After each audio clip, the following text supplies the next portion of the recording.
David said to the Philistine, "You come against me with sword and spear and javelin, but I come against you in the name of the Lord Almighty, the God of the armies of Israel, who you have defied." 46. "This day the Lord will deliver you into my hands, and I will strike you down and cut you off your head. This very day I will give the carcasses of the Philistine army to the birds and the wild animals, and the whole world will know that there is a God in Israel." 47. "All those gathered here will know that it is not by sword or spear that the Lord saves, for the battle is the Lord's, and he will give all of you into our hands." 48. As the Philistines moved closer to attack David, David ran quickly towards the battle line to meet him. 49. Reaching into his bag and taking out a stone, he slung it and struck the Philistine on the forehead. The stone sank into his forehead and he fell face down on the ground. Mstari wa 45. Ndipo Daudi akamwambia yule Mfilisti, yeye wewe unanijia mimi na upanga na fimo na mkuki, mbali mimi ninakukujia wewe kwa jina la Bwana wa majeshi, Mungu wa majeshi wa Israeli uliyomtukana. Siku hii ya leo Bwana atakutia mkononi mwangu, nami nitakupiga na kukuondolea kichwa chako, nami leo nitawapa ndege wa angani na wanyama wa nchi mizoga ya majeshi wa Filisti, ili kwamba dunia mzima wajue ya kuwa yuko Mungu katika Israeli, nayo jamii ya watu wote pia wajue kwamba Bwana haokoi kwa upanga wala kwa mkuki, maana vita ni vya Bwana, naye atawatia nyinyi mkononi mwetu. Ikawa hapo Mfilisti alipojiinua akaenda akamkaribia Daudi, ndipo Daudi naye akapiga mbio akalikimbilia jeshi ile akutane na yule Mfilisti. Daudi akatia mkononi mwake mfukoni, Daudi akatia mkono wake mfukoni, akatoa humo jiwe moja, akalitupa kwa kombeo lake, akampiga Mfilisti katika kipaja cha uso. Jiwe hilo likamuingilia kipajani, akaanguka chini kifudifudi. Praise the name of the Lord. Jina la Bwana lisifiwe. Now we all know that God is taking us into a place of greatness. Tunajua tu Bwana ya kwamba anatupeleka katika mahali pa ukuu. I know that is a gospel you know by now. Najua hiyo ni injili ambayo unajua kwa sasa. But I want us to understand, before you get there is a way you get there. Lakini nataka ujue kabla ufike pale kuna njia ya kufika. There is a way God guides you there. Kuna njia Bwana anakuongoza. There is a way God connects you there. Kuna njia Bwana anakuunganisha pale. There is a way God makes you to go there. Kuna njia Bwana anakufanya ufike pale. There is people that God brings in your life to take you there. Kuna watu Mungu leta njiani mwako kwa kufikishe pale. People who are going to package you for greatness. Watu ambao watakufanya ufikie ukuu wako. You don't just go into greatness. Wewe hauendi tu katika ukuu. There is a protocol to going into it. Kuna njia ya kufikia pale. And that is what I want us to look at it tonight. Na hiyo ndio nataka tuizungumzie jioni leo. Because none of us is going to remain behind. Maana hakuna mtu atabaki nyuma. There is a place that God is taking you. Kuna mahali Mungu anakupeleka. A better place than where you are. Mahali pazuri kuliko mahali ulipo. There is a new level that God is taking you into. Kuna kiwango mpya Bwana anakuingiza. A greater level than where you are right now. Kiwango mpya kuliko mahali ulipo. There is some things that God wants you to start handling. Kuna vitu Mungu anataka uwe ukishughulikia. Things that you have never handled before. Vitu ambazo haujawahi shughulikia. So you cannot be in the same level. Kwa hivyo huwezi baki pahali you pale. have to be packaged for greatness. Lazima uundwe kwa ajili ya ukuu. And we need to understand the packaging. Na lazima ujue ile kuundwa. We need to understand the graces that package us for greatness. Lazima tujue mahali ambapo panatuunda kwa ukuu. There is some stupidity I want to finish in the body of Christ. Kuna upumbavu nataka tuondoe katika mwili wa Kristo. Because we want to be great. Maana unataka kuwa mkuu. But we are not patient enough to be packaged for greatness. Lakini hatuna subira ya kufanywa ili tufikie ukuu. But if you look at the Bible, lakini ukiangalia kwa Biblia, anybody that God made great, awaye yote Mungu alifanya mkuu. They were packaged by somebody. Waliundwa na mtu fulani. They were prepared by somebody. Waliandaliwa na mtu. They were shaped by somebody. Walitengenezwa na mtu. They were taught by somebody. Walifunzwa na mtu. mtu. They were corrected by somebody. Walitengenezwa na mtu. So you need to know, lazima ujue, for you to be great, ili wewe uwe mkuu, you have to be at a place of training. lazima uwe mahali pa kufunziwa. You need to be at a place where you can be taught. lazima uwe mahali pa kufunzwa. You need to be under the right grace. lazima uwe katika neema inayofaa. Not every grace that can take you to greatness. Sio neema yote itakuingiza kwa ukuu. Praise the name of Jina la Jesus. Bwana lisifiwe. Because we have become careless people. Maana tumekuwa watu ambao sio waangalifu. We are not looking at where we are. Hatuangalii mahali tulipo. We are not discerning whether where we are can take us to greatness. Hatupambanui mahali tulipo kama panaweza tupeleka mbali. We are living carelessly and expecting to end up in greatness. Tunaishi bila kuangalia tukidhania tutaingia kwenye ukuu. There is a way you live if you're going to end up in greatness. Yani kuna njia ya kuishi ili kama utaingia kwa ukuu. There is a way you behave if you're going to end up in greatness. Kuna njia ya tabia fulani lazima uwe nayo kama utaingia kwa ukuu. There is a mindset that takes you into greatness. Lazima kuna mawazo ya kukuingiza kwa ukuu. There is an art of communication that takes you into greatness. Kuna njia ya usemi kama unataka kwenda kwa ukuu. There is a thought system that causes you to go into greatness. Kuna mtandao fulani utakuingiza katika ukuu. And we need to position ourselves into that place. Lazima tujiweke mahali pale where you can be trained for greatness. Mahali utafunzwa ili uwe mkuu. We have read the word of God. Tumesoma neno la Mungu. And we see David. Na tunamuona Daudi. He has come a long way. Ametoka safari for ndefu. him to get where he is. Ili afike mahali alipo. He has been able to bring Goliath down. Amemwangusha Goliath. And he has appeared before Saul. Na ametokea mbele ya Sauli. Saul is a king right here. Sauli hapa ni mfalme. It is a man who he is where David wants to go. Yani ni mtu ambaye yuko mahali Daudi anataka kuenda. And so God has caused David. Kwa hivyo Mungu amesababisha Daudi to come all the way from greatness, from the desert. Atoke kule jangwani. From shepherding. Katika kuchunga kondoo. And come in front of Saul. Akuje mbele ya Sauli. And Saul is noticing him. Na Sauli anamuona. So now when he is here, akiwa hapa, there is something I want us to notice. Kuna kitu nataka uangalie. That David had the strength. Yani Daudi alikuwa na nguvu. Because he has done it before. Maana ameshawahi fanya. He had killed a lion. Ameua simba. He had killed the bear. Ameua dubu. There is a way that God had trained him. Kuna vile Mungu amemfunza. But when it came to greatness, lakini ilipofika kwa ukuu, when it came to understanding the protocol of the palace, alipokuja kujua jinsi mpangilio wa ikulu ulivyo, when it came to understanding how he goes on from there to the next level of being a king, yani ya kufika kujua nitafikaje kufika mpaka kwa ufalme, he needed to rub shoulders with a king. Lazima angekaa karibu na mfalme. Praise the name of the Lord. Jina la Bwana lisifiwe. And God put him with Saul. Na Mungu akamweka karibu na Sauli. I know most of the time we have a perverted way of thinking concerning Saul. Yani najua tuna mawazo ingine mbaya kuhusu Sauli wakati mwingine. We even have someone that really talk about Saul in a different way. Na pia kuna ujumbe ambao unaweza ongea kuhusu Sauli na njia mbaya. But tonight I want you to remember. Lakini leo nataka ujue. When God wanted to lift up the greatest king in Israel. Wakati Mungu alitaka kuinua mfalme mkubwa katika Israeli. He put him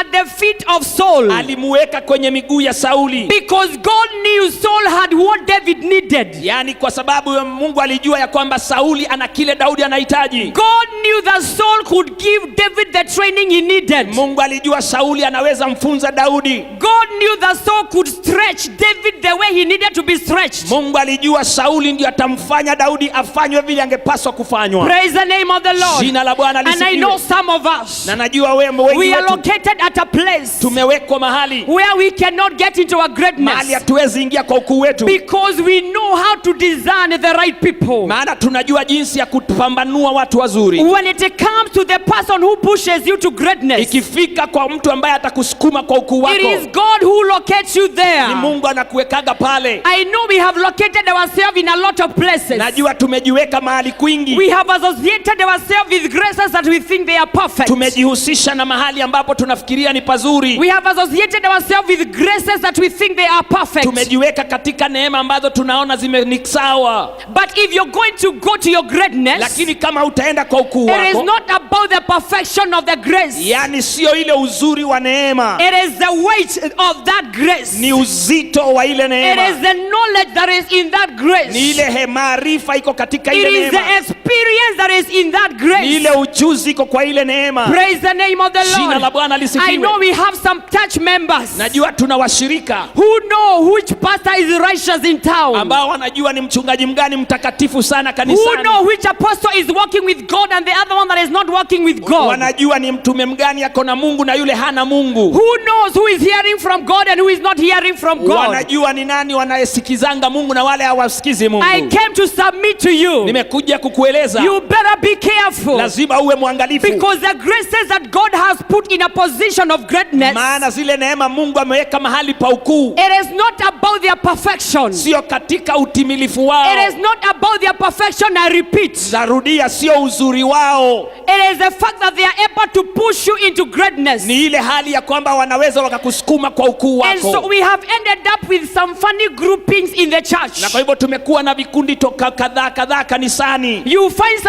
find some young upcoming people, preachers. Unakuta wale wahubiri vijana ambao wanainuka, They are the ones that are covering people nowadays. ndio wale ambao wanapatia watu ile kufuniko ama kuwapatia cover. You get a dream, Unapata ndoto and God shows you in a dream na Mungu anakuonesha kwa ndoto that you are going to be a great woman, a great man of God. utakuwa mtumishi mkuu wa Mungu. And because you want to be near somebody who is not able to really rebuke you, Na kwa sababu unataka kukaa kwa mtu ambaye hawezi akakukemea, you go to the next preacher unaenda kwa ule mhubiri mwingine and you'll be surprised at what is going on. na utashangaa kwa yale anapitia, You can find somebody who doesn't even have a caliber of grace to lift you. na utakuta ya kwamba ni mtu ambaye hana hata neema kidogo ya kukuinua. And these are the people we are submitting to. Na hawa ndio watu tunanyenyekea chini yao. Praise the name of the Jina Lord. la Bwana lisifiwe. Well, my name is Pastor Joyce, Majina yangu ni Pastor Joyce, but Nairobi decided to call me Apostle Joyce. lakini Nairobi wakaniita Apostle Joyce. So if I bring an apostolic message, Kwa hivyo nikileta ujumbe wa kiutume, it is not my fault. sio mimi makosa It yangu, is your fault. ni makosa yenu. Praise the name of the Bwana Lord. asifiwe. Because you called me that name. Maana nyinyi ndio mliniita Praise hiyo the name jina. of Bwana Jesus. asifiwe. But we have to make things right, Lazima tuweke vitu because we sawa. have to get into greatness. Lazima tuingie kwa ukuu. Now I want you to understand, Nataka uelewe. there are people that can take you somewhere, Kuna watu wanaweza kupeleka and there are mahali. those that cannot take you Na anywhere. kuna mahali watu hawezi kupeleka Now, mahali. just because a plane is flying, Maana sio kwa sababu tu ndege inapaa, it doesn't mean it is going to your destination. haimaanishi inaenda mahali unaenda. You can get in a flight going to Lagos, Unaweza ingia ndege inaenda Lagos and you are going to na London. wewe unaenda London. You will never get to London. Hautafika Lagos. Before you get in a flight, Kabla uingie kwa ndege, you better know where it is flying uliza to. hiyo ndege inaenda wapi. Some of us have gotten ourselves into ministries, into churches, into associations Wengi wetu tumeingia kwa huduma, makanisa na mahusiano that are not taking us where we need to go. ambazo hazitupeleki mahali tunaenda. Graces that cannot push us to our destiny, Neema ambazo hazituingizi kwa hatima yetu. just because they qualify in our sight. Maana kwa sababu wamehitimu kwa macho yetu. Even when you look at Saul, Hata ukiangalia Sauli, maybe he doesn't qualify at your sight.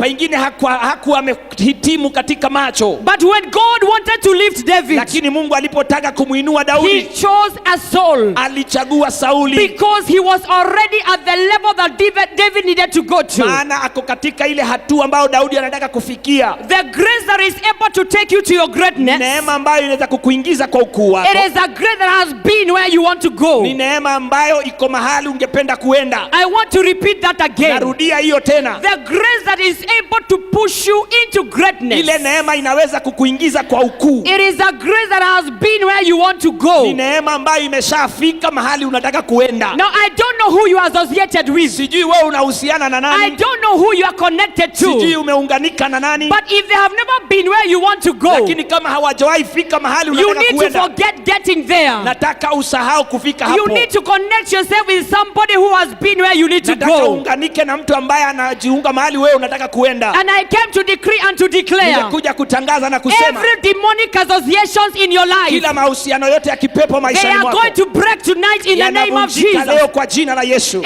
Every connection that is ungodly, Kiunganisho yote ambayo sio ya kiungu it is breaking tonight in the name of Jesus. inavunjika kwa jina la Yesu. Anybody associated with you Awaye yeyote mumeunganika that they are not able to take you to your na destination, watakupeleka kwa hatima yako, we are declaring they have to get out of your life in tunatangaza Jesus' watoke name. kwa maisha yako kwa jina la Yesu. Praise the name of the Lord. Bwana Yesu There asifiwe. is a protocol to greatness. Kuna njia ya kutumiwa ufike kwa ukuu. There are ordained graces that can take you there. Kuna neema zimeteuliwa za kukufikisha pale. Graces that understand where you are going. Neema zinazoelewa unaenda wapi. They have the map of where you're going. Wako na ile ramani ya mahali unaenda. They have the knowledge of where you're going. Wana hekima ya mahali unaenda. They understand where you're going. Wanajua unaenda wapi. There is nothing too big you're telling them. Hakuna kitu kubwa unawaambia. Praise the name of Jesus. Bwana Yesu asifiwe. Wherever there was a John, maana pote kulikuwa na Yohana, there was a Jesus. Kulikuwa na Yesu. Praise the name of Jesus. Bwana asifiwe. Wherever there was a Paul, wakati wote kulikuwa na Paulo, there was a Timothy. Kulikuwa na Timotheo. Wherever there was an Elijah, wakati wote kulikuwa na Elijah, there was an Elisha. Kulikuwa na Elisha. Those are greatness. Hizo ni ukuu. People of greatness. Watu wenye ukuu. They were able to lift other great people. Walikuwa wanaweza kuinua watu wengine wakuu. Who are you connected to? Wewe umeunganika na nani? Who do you associate with? Unahusiana na nani? They are training you to go where? Wanakufunza uende wapi? Have they gone there already? Wameshawahi fika hapo. Do they have the caliber of taking you there? Wana ile uwezo ya kukufikisha pale. Can they take the mileage of going there? Wako na ile kiharismeli ya kukufikisha pale. Praise the name of Jesus. Asifiwe. There are people you can associate with. Kuna watu unaweza husiana na wao. If you're meant to be a millionaire, kama ulikuwa uwe milionea, you become a beggar. Unawa mtu wa kuombaomba. Because the grace you're associated with, maana neema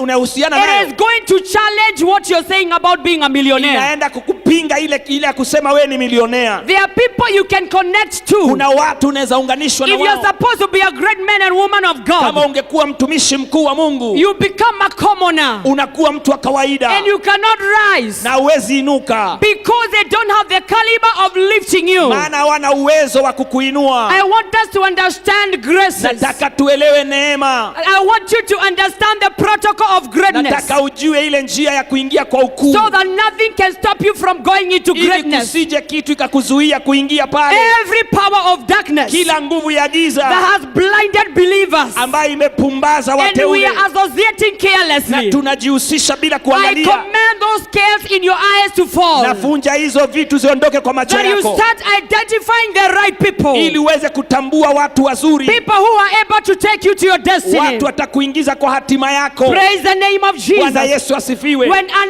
eagle gets to a level of flying, wakati tai imefika mahali ya kupaa, they don't get trained by a chicken. Hizo hazifundishwi na vifaranga ama kuku. They don't get trained by another bird. Hazifunzwi tu na ule mnyama ndege mwingine wa kawaida. They get trained by an eagle. Zinafundishwa na tai mwenzake. A mature eagle. Yani tai aliyekomaa. When a baby eagle, yani ule kifaranga gets to a level of flying, akifikia mahali pa kupaa, they get trained by another mother eagle. Wanafunzwa na yule mama ambaye ni tai. They get trained by another mature eagle. Wanafunzwa na tai aliyekomaa. Now you are an eagle. Wewe ni tai. What are you doing with chickens? Unafanya nini na kuku? You are an eagle. Wewe ni tai. What are you doing with birds that are not going to fly as high as you should go? Unafanya nini na ndege ambao hawatapaa zaidi ya vile ungepaa? You need to understand who you are. Lazima ujielewe wewe ni nani. Because God has ordained you for greatness. Maana Mungu amekuteua uwe mtu mkubwa. You cannot associate with chickens. Hauwezi kaa na kuku. You cannot associate with people who doesn't understand greatness. Hautakaa na watu ambao hawajui neema. You need to locate the eagle. Wewe tafuta tai that is going to fly you there. Ambaye itakupandisha pale. When a baby eagle, wakati ule